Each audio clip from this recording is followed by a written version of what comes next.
The 7 Habits of Highly Effective People, 1989, is a self-help classic that provides a principle-centered approach for achieving personal and interpersonal success.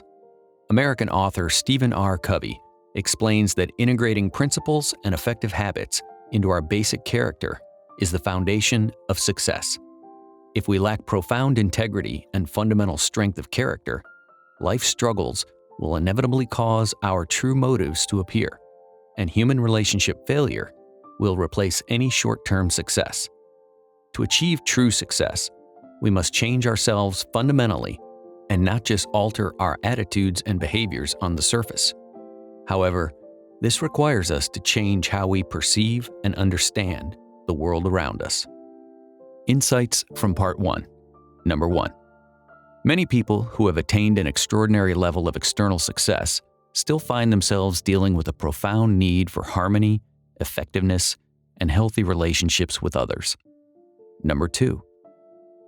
However, fulfilling that need requires that we take a good look at ourselves and figure out what needs to be changed.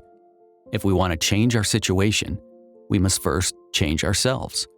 And to change ourselves, we must modify our perceptions. Number 3. The 7 Habits of Highly Effective People represent many of the primary principles of human effectiveness upon which enduring happiness and success are based. However, before we can truly comprehend the 7 habits, we must undergo paradigm shifts. Number 4. A paradigm shift is the way we see the world in terms of perceiving, understanding, and interpreting.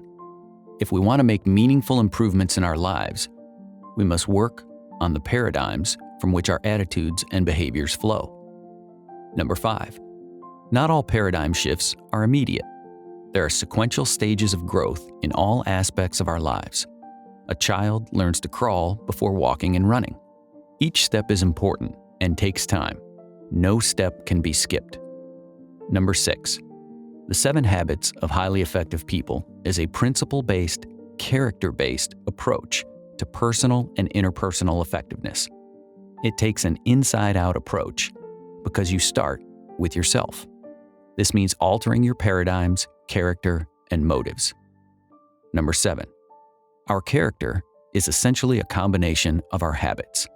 Habits are important because they are consistent, often unconscious patterns which express our character and produce our effectiveness or lack of it.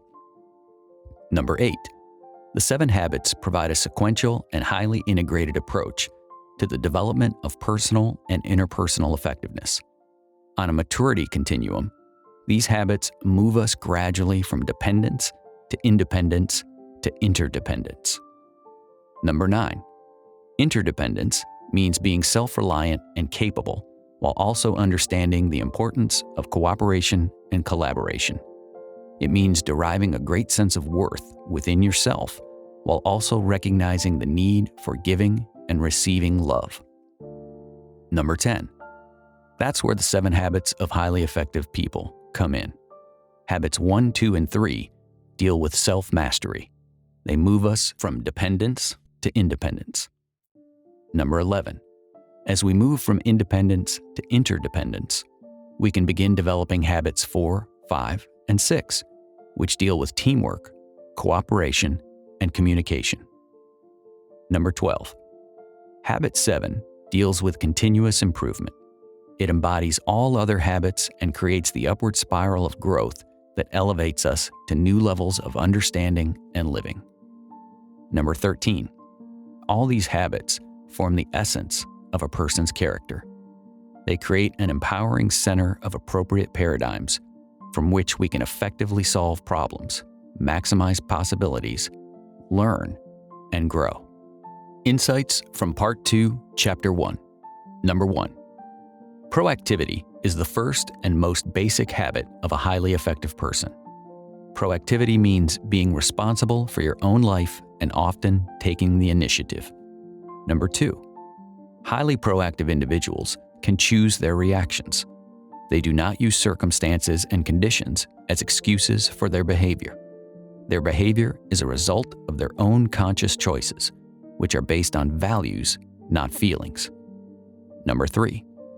Reactive individuals, on the other hand, are driven by feelings, circumstances, conditions, and their environment. They build their emotional lives around other people's actions, which enables other people to control them. Number 4, the most efficient way to become more self-aware regarding proactivity is to look at where we focus our time and attention. Our circle of concern contains a wide variety of concerns on which we are mentally or emotionally focused. Number 5, when we look at our circle of concern, it becomes obvious that there are certain things over which we have no real control and others that we do. We could identify concerns in the latter group by adding them to our circle of influence. Number 6, we can learn much about the level of our proactivity by identifying which of these two circles consumes most of our time and energy. Number 7, reactive people dedicate all their energy to the circle of concern. They focus on problems in the environment and circumstances over which they have no control. Number 8, this results in blaming and accusing attitudes, reactive language, which absolves them of responsibility, and increased feelings of victimization. The resulting negative energy, combined with neglect in areas they could do something about, causes their circle of influence to diminish. Number 9, proactive people pay great attention to the circle of influence. They know what needs work and they do something about it.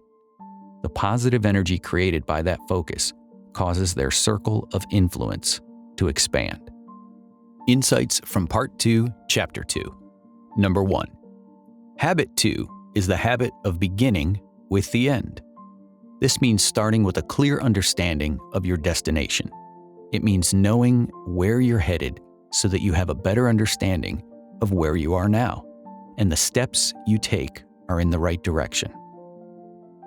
Number 2. Beginning with the end in mind involves clearly defining your objective and having a clear plan to meet that objective. The unique human capacities of self-awareness, imagination, and conscience enable us to write our own script. Number 3. In developing our self-awareness, many of us discover unproductive scripts and deeply ingrained habits that are completely incongruent with our values. Number 4. Habit number 2 states that we don't have to live with those scripts. By using our imagination and creativity, we can create new scripts that are more effective and more in line with our deepest values and the principles that give meaning to these values. Number 5. The most effective way to begin with the end in mind is to write a personal mission statement. This statement should examine the lens through which we see the world. It is here that we deal with our vision and values. Number 6. That lens, which is at the center of our life, will be the source of our security, guidance, wisdom, and power. Number 7. Each of us has a center, though we usually don't recognize the all-encompassing effects of that center on every aspect of life. We could be spouse-centered, family-centered, money-centered, work-centered, possession-centered, pleasure-centered, friend-centered, enemy-centered, or self-centered. Number 8. However, each of these centers may be limiting our effectiveness, depriving us of a high degree of security, guidance, wisdom, and power, in addition to proactivity. The solution is to center our lives on correct principles. Number 9. Principle-centered individuals are unaffected by the emotion of a situation and can objectively evaluate all options. They look at the balanced whole, work needs, family needs, and other needs that may be involved, and will consider all factors before coming up with an appropriate solution. Insights from Part 2, Chapter 3. Number 1. Habit 3 is all about going after your goals by practicing effective self-management. However, you can only practice this habit after you've developed a proactive nature and aligned your paradigms with the right principles. Number 2. Effective management means putting first things first. Management is all about discipline. If you are an effective self-manager, discipline comes from within. When you prioritize your commitments, you give more power to your values and less power to your emotions and impulses. Number 3. Rather than focusing on things and time, effective management primarily focuses on preserving and enhancing relationships and on getting results. It is principle-centered and creates the central paradigm from which you see your time in terms of what is important and effective. Number 4.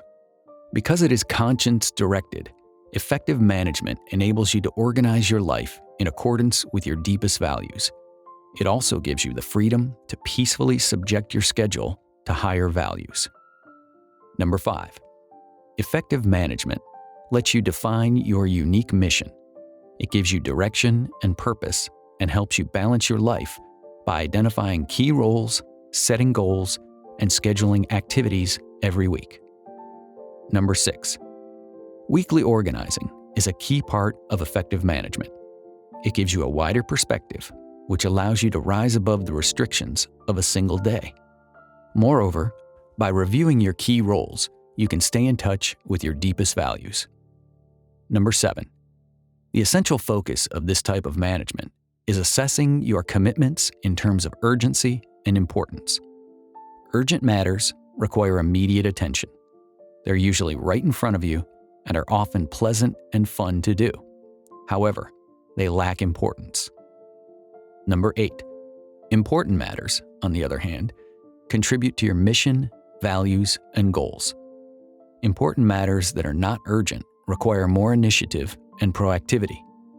If you don't have a clear idea of what is important, you can become easily distracted by urgent yet unimportant matters. Number 9. Matters at hand can be divided into 4 quadrants. Quadrant 1 is both urgent and important. Quadrant 2 is not urgent, but important. Quadrant 3 is urgent, but unimportant. The last one, Quadrant 4, is unimportant and non-urgent. Number 10. Quadrant 1 deals with crises and other significant matters. Focusing only on Quadrant 1 can take over all your time and exhaust you since it's always expanding. The only relief you have is in escaping to Quadrant 4, which includes distracting time wasters and pleasant activities. Number 11. In Quadrant 3, the urgency of matters is often based on the priorities and expectations of others, such as phone calls. People who spend all their time in Quadrants 3 and 4 are often irresponsible and ineffective. Number 12. Quadrant 2 is the core of effective self-management. It deals with things that are not urgent but are important. This includes things like forming relationships, writing a personal mission statement, planning, and preparation. Number 13. Quadrant 2 deals with things we know we need to do, but somehow seldom get around to doing because they aren't urgent. We must learn to say no to unimportant activities before we can start saying yes to important Quadrant 2 activities. Insights from Part 3, Chapter 1. Number 1. Habit 4 is all about having a win-win attitude. Win-win is a state of mind and heart that seeks mutually helpful and fulfilling agreements in all human relationships. It sees life as a cooperative arena, not a competitive one. Number 2. A common alternative is win-win or no deal. It means that if you can't reach a compromise, you must agree to disagree agreeably. No deal. Having no deal as an option in your mind is freeing because you do not need to manipulate people to get what you want.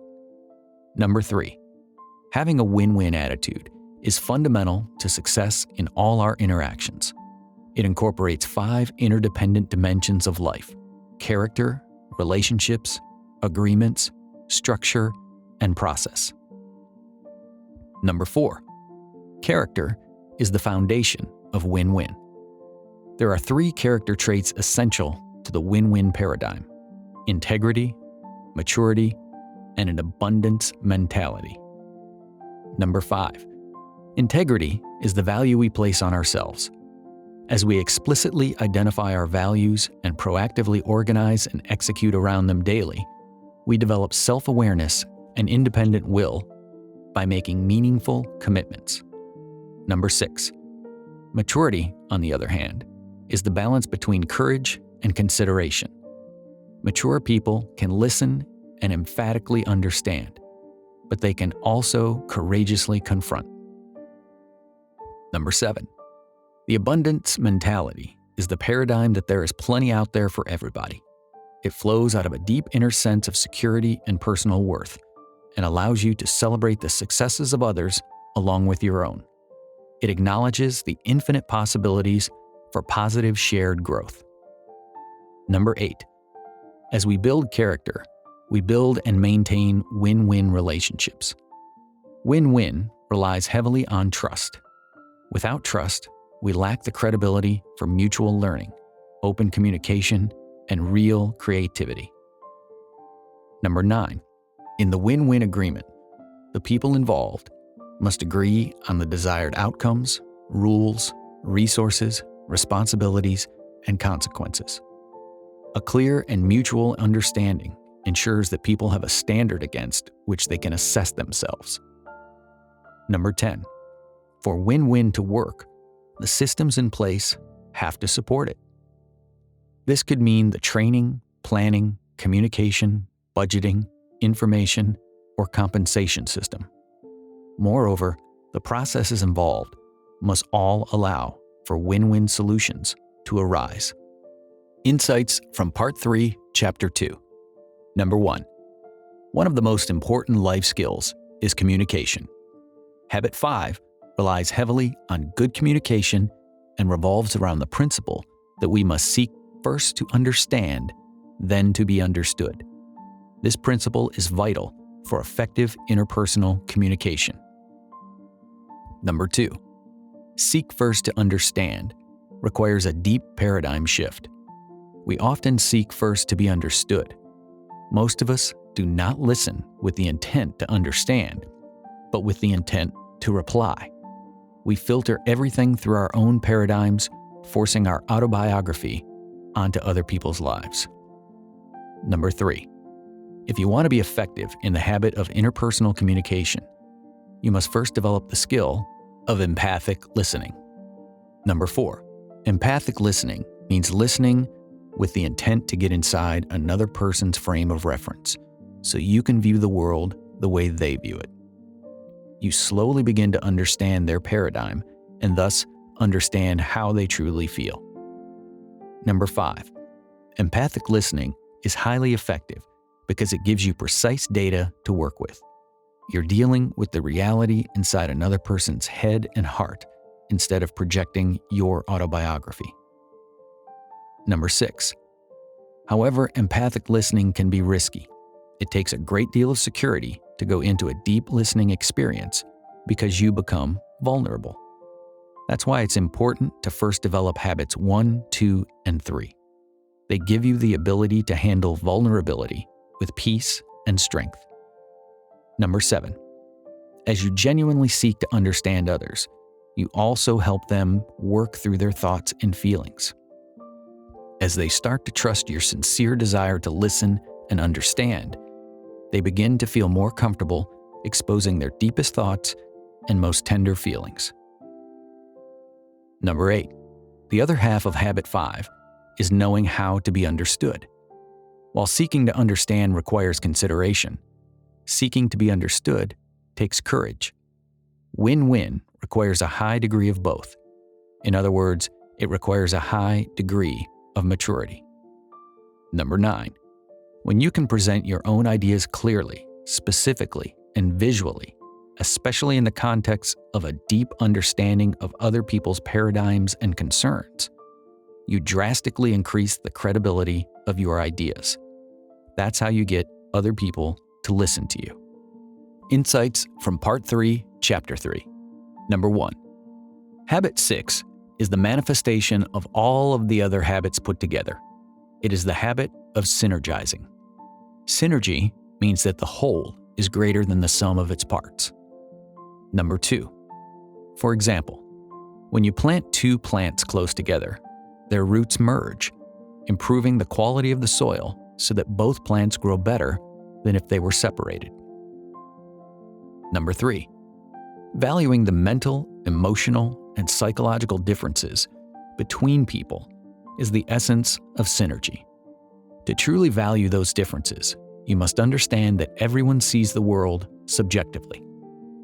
Number 4. These differences could produce an environment that is truly rewarding for each person involved, and that nurtures the self-esteem and self-worth of everyone. Number 5. Communicating synergistically means opening your mind and heart to new opportunities, options, and alternatives. Through this type of communication, the parties involved will gain more insight. The excitement for mutual learning and insight will push them towards growth. Number 6. If you think you have an objective worldview, you won't value the differences and you will be limited by the paradigms of your conditioning. Truly effective people have the humility to recognize their own perceptual limitations and to appreciate these differences because they increase their knowledge. Number 7. Synergy can help you avoid negative energy since you can look for the good in others and use that good, as different as it may be, to improve your point of view and expand your perspective. Number 8. Openly expressing your ideas, feelings, and experiences is the best way to encourage other people to do the same. This requires you to not only be courageous, but also considerate of the differences in other people. You don't have to agree with them, but you can validate their experiences. Number 9. Synergy goes hand in hand with creativity. When you disagree with someone, you can try to devise a synergistic third alternative. If you approach with a win-win attitude and really try to understand, you can usually find a solution that works for everyone involved. Insights from Part 4. Number 1. Habit 7 is focused on renewal, or taking time to sharpen the saw. It makes all the other habits possible. Habit 7 involves renewing the physical, spiritual, mental, and social-emotional dimensions of our nature to enhance who we are as a person. Number 2. Sharpening the saw means regularly exercising all 4 dimensions of our nature in balanced ways. It is the single most powerful investment we can make in life, investment in ourselves. Number 3. Renewing the physical dimension means taking care of our physical body by eating healthy, getting enough rest, and exercising regularly. Exercise is especially important because it makes us more proactive and greatly enhances our self-esteem. Number 4. The spiritual dimension offers guidance. It draws upon the sources that inspire and uplift us. Spending time in nature, meditating, and immersing in great literature or great music can provide a renewal of the spirit. Number 5. The renewal of the mental dimension relies heavily on continually honing and expanding the mind. The most powerful way to do this is to get into the habit of reading good literature, writing, and journaling. Number 6. Organizing and planning are another form of mental renewal associated with habits 2 and 3. It's beginning with the end in mind and being able to mentally organize and visualize the entire journey, at least in principle, if not in steps. Number 7. The social-emotional dimension focuses on the principles of interpersonal leadership, empathic communication, and creative cooperation. To renew ourselves emotionally, we must seek to deeply understand others, make meaningful contributions to their lives, and maintain an abundance mentality. Number 8. In addition to renewing ourselves along these 4 dimensions, we can be a positive scripter and affirmer for other people. We can inspire others toward a higher path because we believe in them and empathize with them. We encourage them to be proactive rather than absolve them of responsibility. Number 9. Although renewal in each dimension is essential, it only becomes effective when we deal with all 4 dimensions in a balanced way. Neglecting any one area negatively influences the rest. Number 10. Balanced renewal is synergetic. The things we do to sharpen the saw in any one dimension positively impact the others because they are greatly interconnected. Our physical health affects our mental health, and our spiritual strength affects our social emotional strength. Number 11. Renewal is the process that inspires us to move on an upward spiral of growth, change, and continuous improvement.